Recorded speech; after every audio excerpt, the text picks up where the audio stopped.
ক্রমশই জোরালো হচ্ছে আরজি কর কাণ্ডের রহস্য। যেভাবে পরতে পরতে রহস্য বাড়ছে, তাতে এক কথায় জট কোথায় তৈরি হয়েছে এবং জট কোথায় গিয়ে খুলবে, সেই প্রশ্নই বারবার উঠছে। 9ই আগস্ট সকালে ঠিক কি দেখেছিলেন তিলোত্তমার সেই সহপাঠী সৌমিত্র রায়? এখন তার বক্তব্য, তার বয়ান ঘিরেই তৈরি হয়েছে নতুন করে রহস্য। সিবিআই এর হাতে এক তথ্য উঠে এসেছে, আর সেই তথ্য নিয়েই অনেকগুলি প্রশ্ন চিহ্ন উঠেছে।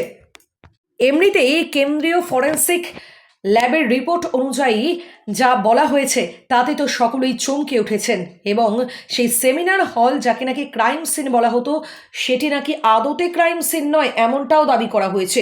কিন্তু এরই মধ্যে এবার তিলোত্তমার সেই সহপাঠী সৌমিত্র এবং অর্ক দুজনের বক্তব্য ঘিরে কার্যত তোলপাড় শুরু হয়েছে। সৌমিত্রর বক্তব্য অনুযায়ী 9ই আগস্ট রাত 12টার সময় তারা একসঙ্গে ডিনার করেন।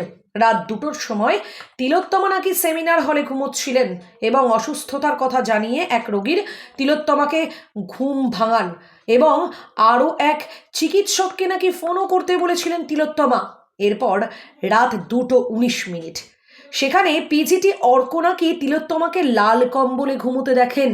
তারপর রাত 2:50 হাউস স্টাফ গোলাম আজম সেই সময় সেমিনার রুমে গিয়ে দেখেন দরজা বন্ধ এবং তিনি চলে আসেন। যেখানেই তৈরি হয়েছে ধোঁয়াশা, যেখানে একদিকে গোলাম বলছেন দরজা বন্ধ, অন্যদিকে অভিযুক্ত সিভিক ভলেন্টিয়ার তিনি তদন্তকারীদের জানিয়েছেন যে দরজা খোলা ছিল। তাহলে এই বন্ধ করা দরজা খুলল কে? এখানে যেমন প্রশ্ন উঠছে, ঠিক তেমনই প্রশ্ন উঠছে যে কেনই বা বন্ধ দরজা দেখে গোলাম ডাকাডাকি করলেন না। এরপর রাত 3:30 দুই পিজিটি এবং হাউস স্টাফ ইন্টার্ন সকলে জেগেছিলেন। ভোর 4:30 এই সময়ে তাহলে ঠিক কি হয়েছিল?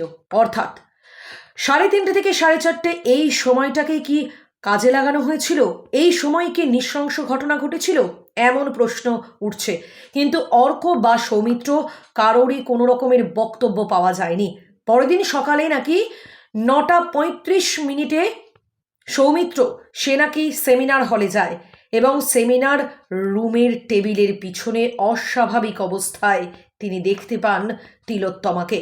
তার নাকি 1 মিনিট পরেই অর্ককে ফোন করেন, আর এই সময় নিয়েই তৈরি হয়েছে ধোঁয়াশা।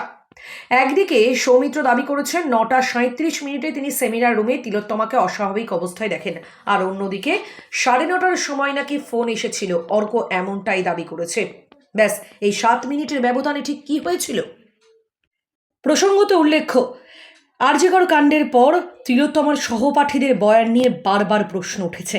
তারা বিভিন্ন জন বিভিন্ন ধরনের মন্তব্য করেছেন, কিন্তু সৌমিত্র অর্ক তাদের এই বয়ানে 7 মিনিটের ব্যবধান। কেন এই ব্যবধান?